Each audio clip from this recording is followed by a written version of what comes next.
E a equipe da Polícia Federal, que viajou até os Estados Unidos para investigar a venda de joias sauditas recebidas pelo ex-presidente Bolsonaro, voltou ao Brasil com informações para concluir esse inquérito. De Brasília, a Luciana Amaral tem os detalhes para a gente. Luciana.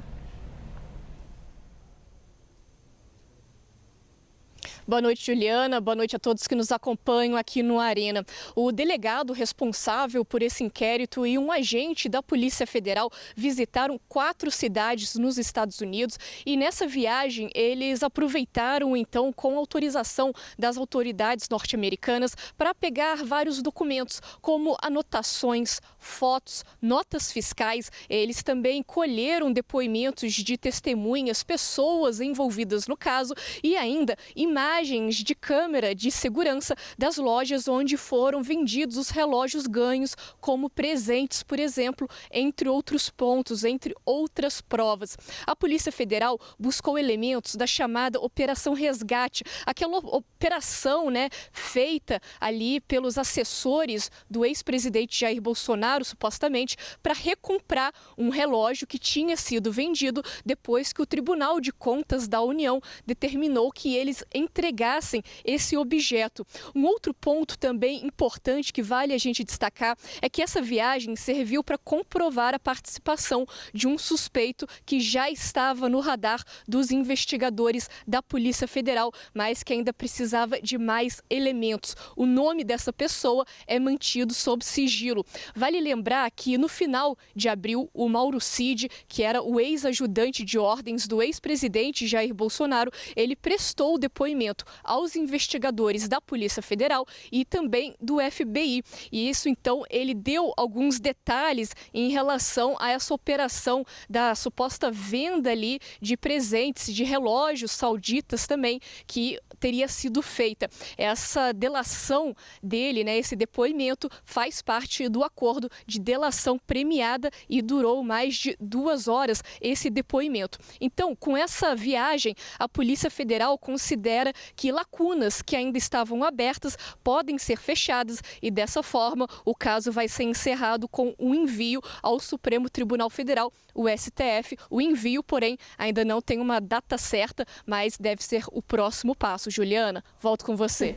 Obrigada, Luciana, pelas informações. A gente volta aqui para o estúdio para analisar esse tema com Pedro Venceslau. Pedro, tem uma grande expectativa para o fim dessa investigação, pelo menos para o envio ali das provas de forma mais concreta, inclusive contando com uma cooperação internacional do FBI para a Suprema Corte nos próximos meses, nas próximas semanas.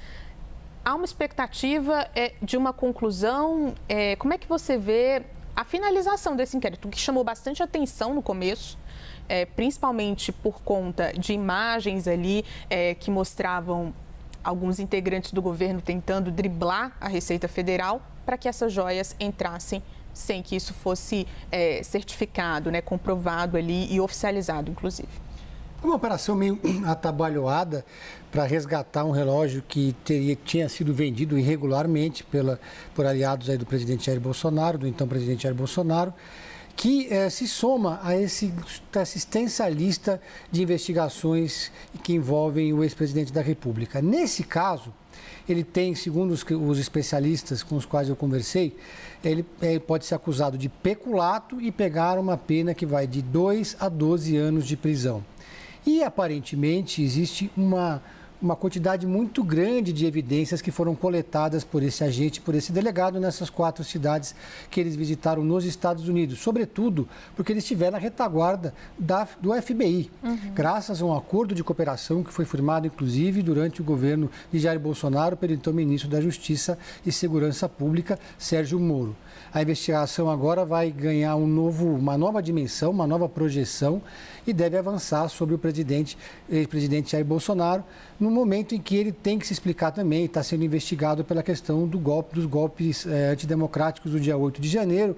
São várias investigações que vão desde a questão da baleia até a questão das joias. Na questão da baleia, é claro, o ex-presidente deve ter que pagar uma multa aí de R$ 2.500, é um caso bem menor.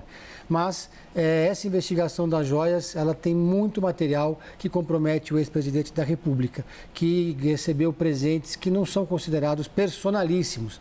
e a defesa do Jair Bolsonaro aponta que existe uma certa névoa em torno dessa questão do que é um presente pessoal, o que não é um presente pessoal, mas claro que um relógio como esse não poderia ter sido vendido. E chama atenção o avanço dessa investigação a partir do acordo de delação de Mauro Cid, ex-ajudante de ordens do presidente, figura que estava ali ao lado dele em vários momentos e nessa investigação também. Está ali sendo uma figura importante para que essa amarração aconteça.